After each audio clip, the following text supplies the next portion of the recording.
Mustangs, it's Miss Long, and this is Chapter 21, Last Day. Charlotte and Wilbur were alone. The families had gone to look for Fern. Templeton was asleep. Wilbur lay resting after the excitement and strain of the ceremony. His medal still hung from his neck. By looking out of the corner of his eye, he could see it. "Charlotte," said Wilbur after a while, "why are you so quiet?" "I like to sit still," she said. "I've always been rather quiet." "Yes, but you seem specially so today. Do you feel all right?" "A little tired, perhaps, but I feel peaceful.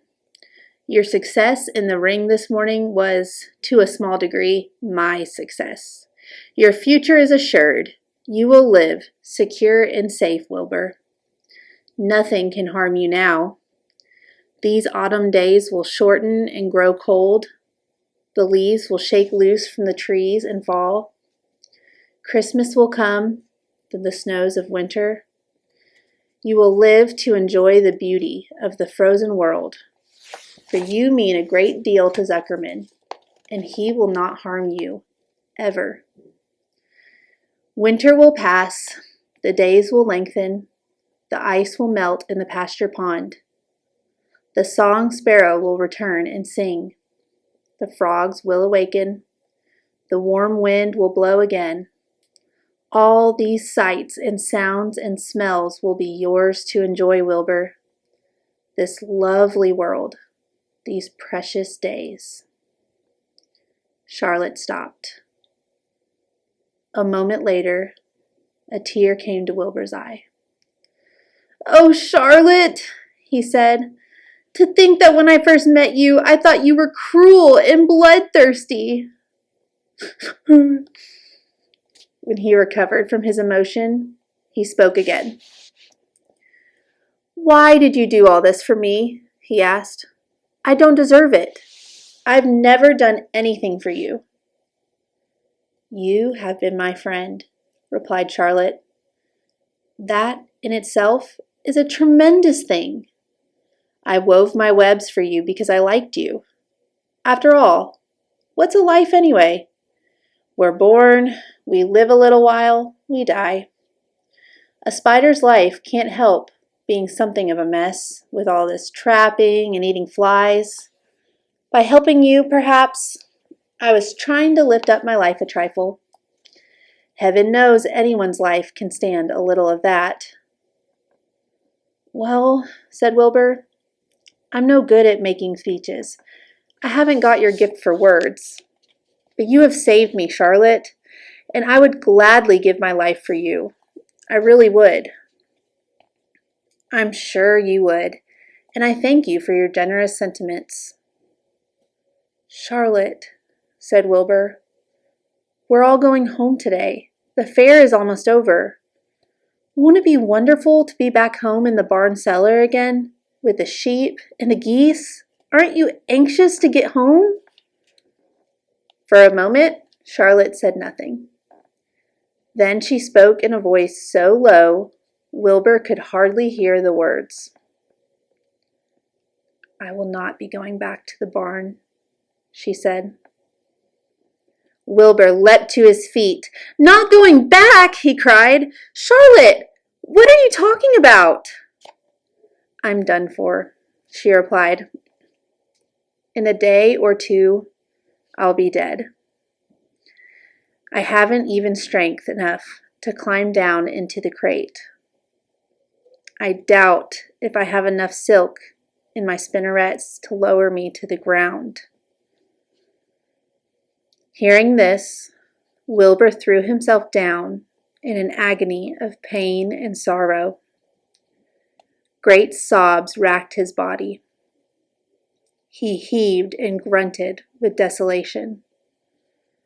"Charlotte," he moaned. "Charlotte, my true friend." "Come now, let's not make a scene," said the spider. "Be quiet, Wilbur. Stop thrashing about." "But I can't stand it," shouted Wilbur. "I won't leave you here alone to die. If you're going to stay here, I shall too." "Don't be ridiculous," said Charlotte. "You can't stay here. Zuckerman and Lurvy and John Arable and the others will be back any minute now, and they'll shove you into a crate and away you'll go. Besides, it wouldn't make any sense for you to stay. There would be no one to feed you. The fairgrounds will soon be emptied and deserted." Wilbur was in a panic. He raced round and round the pen. Suddenly, he had an idea. He thought of the egg sack and the 514 little spiders that would hatch in the spring. If Charlotte herself was unable to go home to the barn, at least he must take her children along. Wilbur rushed to the front of his pen. He put his front feet up on the top board and gazed around. In the distance, he saw the Arables and the Zuckermans approaching. He knew he would have to act quickly. "Where's Templeton?" he demanded. "He's in that corner, under the straw, asleep," said Charlotte. Wilbur rushed over, pushed his strong snout against the rat, and tossed him into the air. "Templeton!" screamed Wilbur. "Pay attention!" The rat, surprised, out of a sound sleep, looked first dazed, then disgusted. "What kind of monkey shine is this?" he growled. "Can't a rat catch a wink of sleep without being rudely popped into the air?" "Listen to me," cried Wilbur.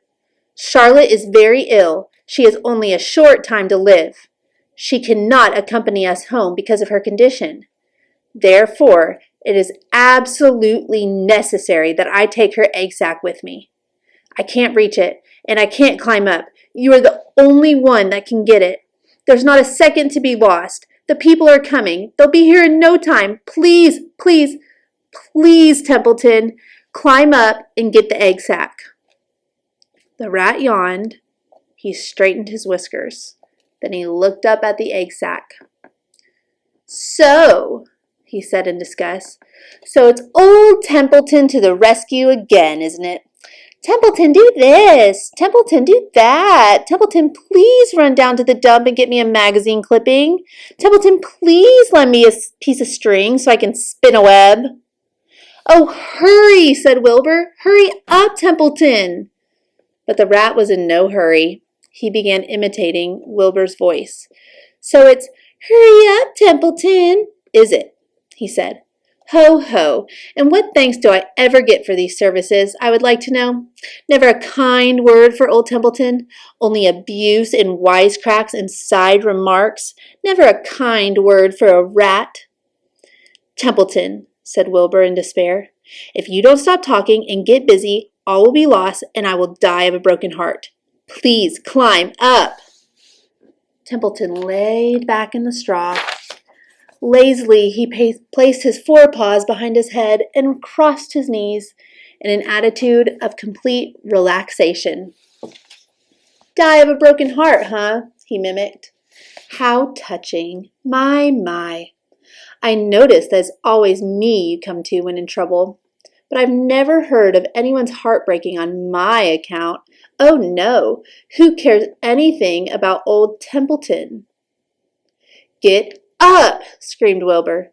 "Stop acting like a spoiled child." Templeton grinned and lay still. "Who made trip after trip to the dump?" he asked. "Why, it was old Templeton." "Who saved Charlotte's life by scaring that Arable boy away with a rotten goose egg?" "Bless my soul, I believe it was old Templeton." "Who bit your tail and got you back on your feet this morning after you fainted in front of a crowd?" "Old Templeton." "Has it ever occurred to you that I'm sick of running errands and doing favors? What do you think I am, anyway? A rat of all work?" Wilbur was desperate. The people were coming and the rat was failing him. Suddenly, he remembered Templeton's fondness for food. "Templeton," he said, "I will make you a solemn promise. Get Charlotte's egg sack for me, and from now on, I will let you eat first when Lurvy slops me. I will let you have your choice of everything in the trough, and I won't touch a thing until you're through." The rat sat up. "You mean that?" he said. "I promise. Cross my heart." "All right, it's a deal," said the rat. He walked to the wall and started to climb.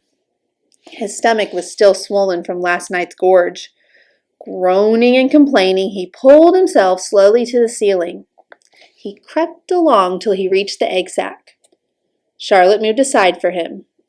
She was dying, but she still had strength enough to move a little. Then Templeton bared his long, ugly teeth and began snipping the thread that fastened the sack to the ceiling. Wilbur watched from below. There's Templeton doing his thing.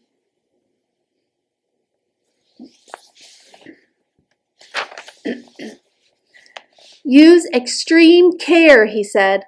"I don't want a single one of those eggs harmed." "If thick in my mouth," complained the rat.